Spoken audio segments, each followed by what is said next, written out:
सभी को राम राम। आज देखेंगे राजस्थान जीके के पुराने क्वेश्चन।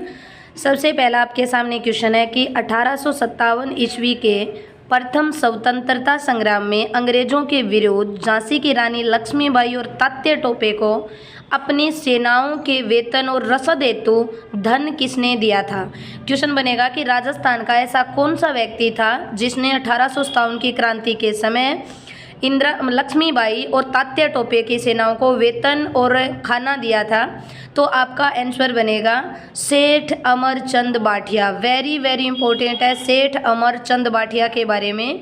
डायरेक्ट क्वेश्चन आता है कि 1857 का जो विद्रोह हुआ था, इस विद्रोह के दौरान लक्ष्मीबाई और तात्या टोपे को धन देने से सभी लोगों ने मना कर दिया था, लेकिन सेठ अमरचंद बाठिया के द्वारा इनकी सहायता की गई थी। इन्हें भोजन दिया गया था, इनकी सेना को रहने के लिए स्थान दिया गया था, वेतन दिया गया था इनको।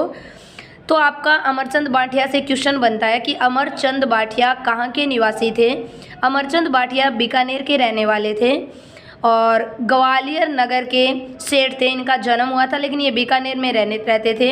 इन्हें 1857 की क्रांति का बामाशाह कहा जाता है। वेरी वेरी इंपॉर्टेंट, 1857 की क्रांति का बामाशाह किसे बोला जाता है? अमरचंद बाठिया।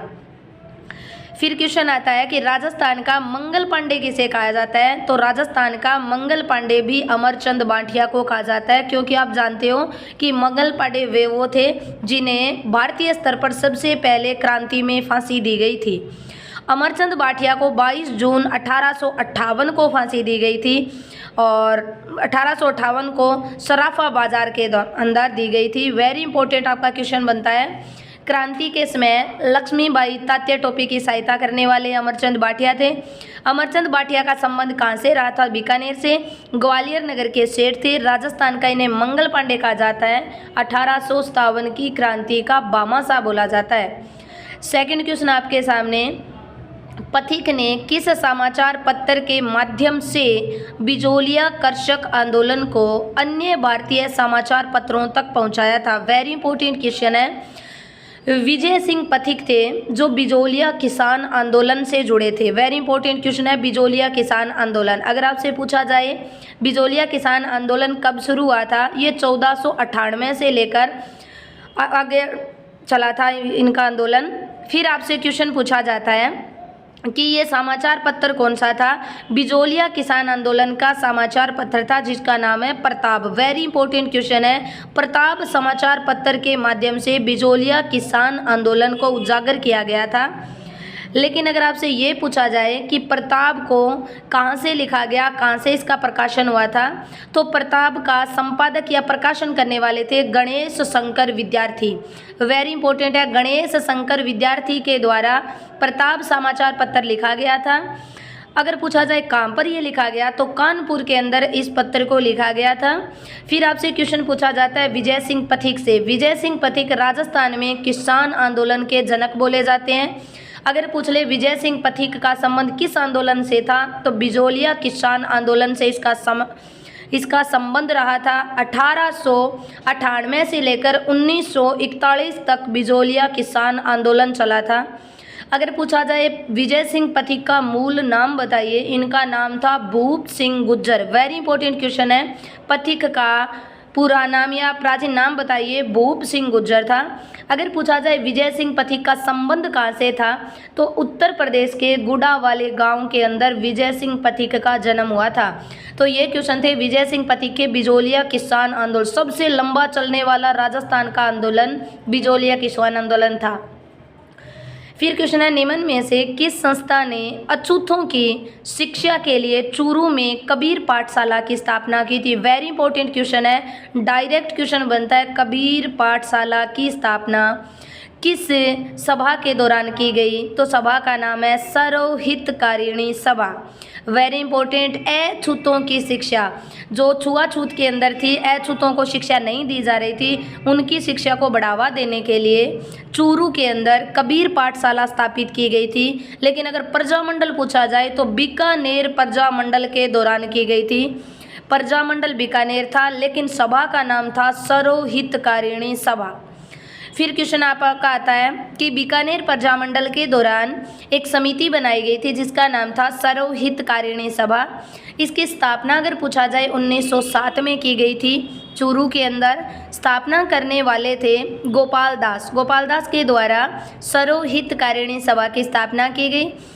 इसके दो मुख्य अंग थे जिसमें एक का नाम कबीर था और दूसरा है पुत्री। इसकी दो सभा होती थी जिसमें दो अंग थे, कबीर और पुत्री। आपसे डायरेक्ट क्वेश्चन पूछा जाता है कबीर पाठशाला की स्थापना कहाँ पर की गई? आंसर होगा चूरू।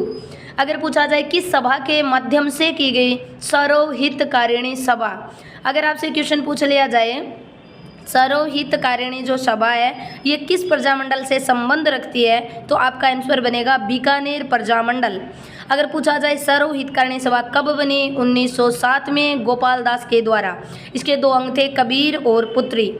फिर क्वेश्चन नंबर 4 आता है भीलों में धर्म सुधार के लिए भगत पंथ की स्थापना किसने की थी? भीलों के अंदर एक भगत पंथ की स्थापना और भगत पंथ के साथ में ही था एक कुंडा पंथ। भगत पंथ आ जाए या आपसे पूछा जाए कुंडा पंथ, ये दोनों क्वेश्चन आपके लिए इंपॉर्टेंट है।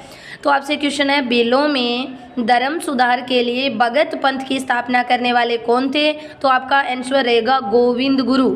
गोविंद गुरु के द्वारा भगत पंथ व कुंडा पंथ की स्थापना की गई थी। अगर आपसे पूछ लिया जाए इक्की आंदोलन की स्थापना करने वाले राजस्थान में कौन थे? तो इक्की आंदोलन की स्थापना करने वाले थे मोतीलाल तेजावत। मोतीलाल तेजावत के द्वारा एक ही आंदोलन की स्थापना की गई थी। विजय सिंह पथिक और सीताराम दास दोनों के दोनों बिजोलिया किसान आंदोलन से संबंध रखते थे।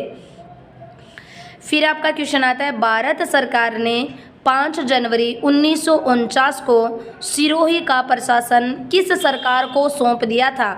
अब आप जानती हो सिरोही जो है ये राजस्थान का एक ज़िला है, लेकिन आपको याद रखना है कि 5 जनवरी 1949 को सिरोही का जो प्रशासन था वो मुंबई सरकार को सौंपा गया था। वेरी वेरी इंपॉर्टेंट क्वेश्चन है भाई। मुंबई महाराष्ट्र की राजधानी रहती है, लेकिन आप जानते हो कि महाराष्ट्र राजस्थान के टच में था, इसीलिए सिरोही का प्रशासन पूरा का पूरा मुंबई सरकार को सौंप दिया गया 5 जनवरी 1949। वेरी इंपॉर्टेंट क्वेश्चन है आपके लिए मुंबई। फिर आपका क्वेश्चन नंबर 6 बनता है रिखिया, ब्यावले और नेजा निम्न में से किस लोक देवता से संबंध रखते हैं? रिखिया, ब्यावले और नेजा। अब आपसे ये क्वेश्चन पूछा जाए कौन से लोक देवता से संबंध रखते हैं, तो पहला तो आंसर इनका बनेगा ये जो तीनों के तीनों शब्द आते हैं ये लोक देवता रामदेव जी के लिए आते हैं। अब रामदेव जी आप सभी जानते हो कि रामदेव जी जो है ये लोक देवता है। फिर दूसरा आपके सामने क्वेश्चन आता है कि रामदेव जी का संबंध जो रहा था वो जैसलमेर से रहा था। फिर तीसरा क्वेश्चन आता है कि इसको रिखिया क्यों बोला गया? क्योंकि रामदेव जी जो थे इनके जो भगत होते हैं और भगत जो होते हैं इन भगतों को मेघवाल जाति के भगत रहते हैं, इनको बोला जाता है रिखिया। आपसे डायरेक्ट पेपर में क्वेश्चन आता है कि बताइए रामदेव जी के मेघवाल भक्तों को क्या बोला जाता था? तो रिखिया बोला जाता है। और जो रामदेव जी के गीत गाए जाते हैं, जो भजन किए जाते हैं, उनको बोला जाता है ब्यावले। एक नाम आया नेजा। नेजा जो होता है ये रामदेव जी की ध्वजा का नाम है, नेजा। वेरी इंपॉर्टेंट क्वेश्चन है रामदेव जी से। रामदेव जी के मेघवाल भक्तों को रिखिया कहा जाता है, इनके जो गीत होते हैं उन्हें ब्यावला कहा जाता है, और रामदेव जी की ध्वजा जो होती है उन्हें नेजा कहा जाता है। फिर आता है रामदेव जी ने कामड़िया पंथ। वेरी इंपॉर्टेंट है, रामदेव जी से आपसे क्वेश्चन पूछा जाता है किस पंथ को चलाया था? कामड़िया पंथ को। 13 ताली नृत्य भी रामदेव जी के लिए किया जाता है। वेरी इंपॉर्टेंट, कामड़ जाति की महिला करती है। और रामदेव जी का जो जागरण लगाया जाता है उनको जम्मा बोला जाता है। ये क्वेश्चन आपसे पूछेंगे। फिर क्वेश्चन नंबर 7 आपके सामने निम्नलिखित में से कौन सा सुमेलित नहीं है? ये आपका संप्रदाय से आपको याद ही करके जाना है इनको। सबसे पहला क्वेश्चन है निरंजनी संप्रदाय। निरंजनी संप्रदाय का संबंध हरिदास जी से था। वेरी इंपॉर्टेंट क्वेश्चन, आपको रट्टा लगा के रखना है। निरंजनी संप्रदाय के संस्थापक हरिदास जी थे। फिर आता है 2 नंबर आपका अलखिया संप्रदाय। अलखिया के अंदर लालगिरी जी, वेरी इंपॉर्टेंट है, अलखिया संप्रदाय की स्थापना लालगिरी द्वारा की गई थी। फिर आता है निष्कलंक। निष्कलंक भी आपका माओ जी के द्वारा किया गया था। माओ जी इनके संस्थापक रहे थे। लेकिन आपका ऑप्शन नंबर 2 जो बना है गुद्दड़ जो संप्रदाय था, इसकी स्थापना दांतला भीलवाड़ा में की गई थी। वेरी इंपॉर्टेंट है। इन गुद्दड़ संप्रदाय जो है ये दांतला भीलवाड़ा की है। नवल दास जी नहीं थे। नवल दास जी तो नवल संप्रदाय के संस्थापक थे। तो क्वेश्चन आता है निरंजनी संप्रदाय के संस्थापक बताओ, हरिदास जी। अलखिया के बताओ, लालगिरी। निष्कलंक, माओ जी। नवल दास, नवल संप्रदाय, गुद्दड़, दांतला के संबंध है। अब आता है आपका जाला हवेली किस किले में स्थित है। Very very important question. जाला हवेली डायरेक्ट क्वेश्चन आता है। तो जाला हवेली या महल का संबंध कोटा जिले से रहता है। कोटा के अंदर जाला हवेली बनाई गई है और इसमें एक जाला महल भी बना हुआ है। आपका 1 या 2 क्वेश्चन कला संस्कृति से सिंपल महल मालियों से यहाँ से पूछे जाते हैं क्वेश्चन। झालावाड़ के अंदर आपको एक याद रखना है, एक झालावाड़ जो क्षेत्र है यहाँ पर एक तो मिठे शाह की दरगाह बनी हुई है। आपसे डायरेक्ट प्रश्न आता है मिठे शाह की दरगाह कहाँ पर है, झालावाड़ के अंदर है।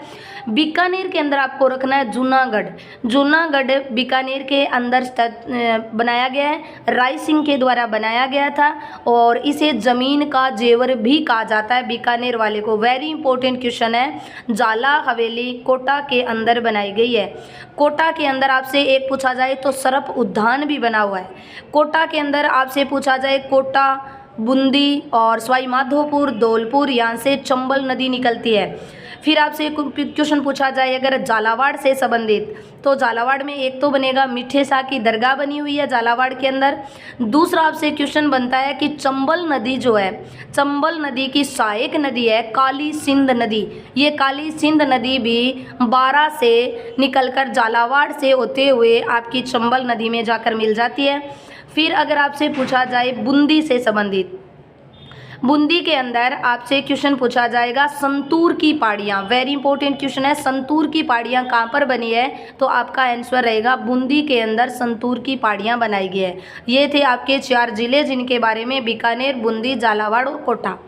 फिर आपका क्वेश्चन आता है कि चित्रकार मोहम्मद शाह जिन्होंने भगवान कृष्ण का चित्रांकन अपने चित्रों में किया था का संबंध बताइए। वेरी इंपॉर्टेंट क्वेश्चन है। चित्रकार आपसे सीधा क्वेश्चन पूछ रहा है मोहम्मद शाह का संबंध यहाँ से किस जिले से है बताइए। और मोहम्मद शाह ने भगवान कृष्ण का चित्रांकन किया था, तो आपका आंसर बनेगा मोहम्मद शाह का संबंध है जयपुर राज्य से। वेरी वेरी इंपॉर्टेंट क्वेश्चन है। जयपुर राज्य से मोहम्मद शाह का संबंध था। एक आपका क्वेश्चन आता है चित्रकारी से।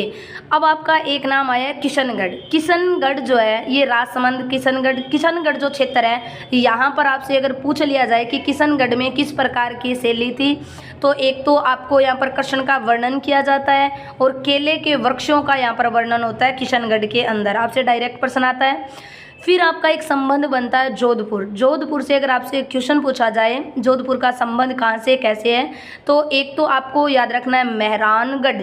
मेहरानगढ़ का जो किला बनाया गया है ये जोधपुर के अंदर है और महाराजा यहाँ पर मेहरानगढ़ था वो जोधा के द्वारा बनाया गया था। फिर बीकानेर के अंदर जूनागढ़ बना है। जयपुर के अंदर एक जयगढ़ का निर्माण हुआ है। आप सर जय सिंह के द्वारा जयपुर के अंदर जयगढ़ बनाया गया था। वेरी इंपॉर्टेंट क्वेश्चन आपसे। जयपुर हमारी राजधानी है। फिर अगर आपसे प्रश्न पूछा जाए पहला विश्वविद्यालय राजस्थान में कहाँ पर बना था, तो ये भी जयपुर के अंदर बनाया गया था पहला विश्वविद्यालय। अगर प्लाज्मा बैंक पूछा जाए आपको राजस्थान के अंदर जयपुर में बना है। हार्ट सर्जरी केंद्र भी जयपुर के अंदर बना हुआ है। फिर क्वेश्चन है आपका गुड़ला का त्यौहार किसकी स्मृति में बनाया जाता है। गुड़ला का त्यौहार किस राजा की स्मृति में बनाया जाता है, तो आपका प्रश्न आता है यहाँ पर राव सातल देव ने गुड़ला व्यक्ति था जो कुंवारी कन्याओं को लेकर जा रहा था और उनसे उन्हें मुक्ति दिलाई थी। उलुंग खां जो था उनका सेनापति था गुड़ले खां और गुड़ले खां को मारने वाला था राव सातल। तो राव सातल की याद में गुड़ला नृत्य बनाया जाता है जोधपुर के अंदर। जोधपुर के अंदर Chaitra Krishna Ashtami very very important है। गुड़ला का त्यौहार कब मनाया जाता है, चैत्र कृष्ण अष्टमी। और मारवाड़ क्षेत्र जोधपुर के अंदर आता है। तो गुड़ला त्यौहार आप बोल सकते हो जोधपुर में मनाया जाता है या आप बोल सकते हो मारवाड़ क्षेत्र में बनाया जाता है चित्रकर्षण अष्टमी को राव सातल देव की याद में। राव सातल देव के लिए एक मटका लेते हैं महिलाएं और उसमें 40 छेद करती है और छेद करके उसके अंदर दिए जलाते हुए ये नृत्य करती है, इसे बोला जाता है गुड़ला नृत्य। फिर आपका क्वेश्चन नंबर 11 बनता है निम्न में से राजस्थान के किस लोक नृत्य में डंडों से नृत्य करते हुए विभिन्न प्रकार के चरित्रों के स्वांग करते हैं। विभिन्न प्रकार के जो चरित्र होते हैं उन चरित्रों को दर्शाया जाता है, लेकिन इसका मेन हिट रहता है डंडों से नृत्य करते हुए। तो डंडों से नृत्य करते हुए तो आपका हो सकता है माइंड जाए डांडिया नृत्य। डांडिया नृत्य मुख्यतः गुजरात क्षेत्र के अंदर अहमदाबाद के अंदर आता है, लेकिन आपसे डांडिया नृत्य यहाँ पर ऑप्शन नहीं है। डंडों से नृत्य जिसमें विभिन्न चरित्रों के स्वांग आते हैं, ये नृत्य बनेगा गिद्दड़ नृत्य। गिद्दड़ नृत्य जो है ये शेखावाटी क्षेत्र का नृत्य है। शेखावाटी क्षेत्र के अंदर डंडों से नृत्य करते हुए विभिन्न चरित्रों के स्वांग दर्शाए जाते हैं। अगर प्रश्न आ जाए आपका गेर नृत्य, गेर नृत्य जो है ये बिलों के द्वारा किया जाता है और ये जो मेवाड़ का क्षेत्र है, उदयपुर, डूंगरपुर, बांसवाड़ा, उदयपुर का जो क्षेत्र है यहाँ पर सबसे ज़्यादा भील पाए जाते हैं। तो बिलों के द्वारा जो नृत्य किया जाता है उसे गेर नृत्य कहा जाता है। चंग नृत्य भी शेखावाटी क्षेत्र का नृत्य है। इसमें होली के समय चंग नृत्य किया जाता है। डांडिया मुख्यतः आप जानते हो कि गुजरात के अंदर अहमदाबाद क्षेत्र का है, जबकि डंडों का स्वांग जो होता है वो गिद्दड़ नृत्य के अंदर आता है, वो शेखावाटी क्षेत्र का है। फिर लास्ट क्वेश्चन आपके सामने 13 नंबर क्वेश्चन है कि तुलसी नामक आभूषण महिलाओं द्वारा कहाँ पहना जाता है। तुलसी आभूषण, आपको एक क्वेश्चन आभूषण से आता ही आता है। इससे पहले वाले वीडियो में मैंने आपको आभूषणों के बारे में बताया है कि कौन कौन सा आभूषण कहाँ पहना जाता है। तो आपका आता है तुलसी आभूषण। तुलसी आभूषण महिलाओं द्वारा गले में पहना जाता है। वेरी इंपॉर्टेंट क्वेश्चन है, तुलसी आभूषण गले। अगर आपसे पूछा जाए आड़ कहाँ पे पहनी जाती है, ये भी गले की होती है। मंगलसूत्र गले का होता है, ये आप सभी जानते हो। कान के आभूषण, टोटी आभूषण वेरी इंपॉर्टेंट है। हाथ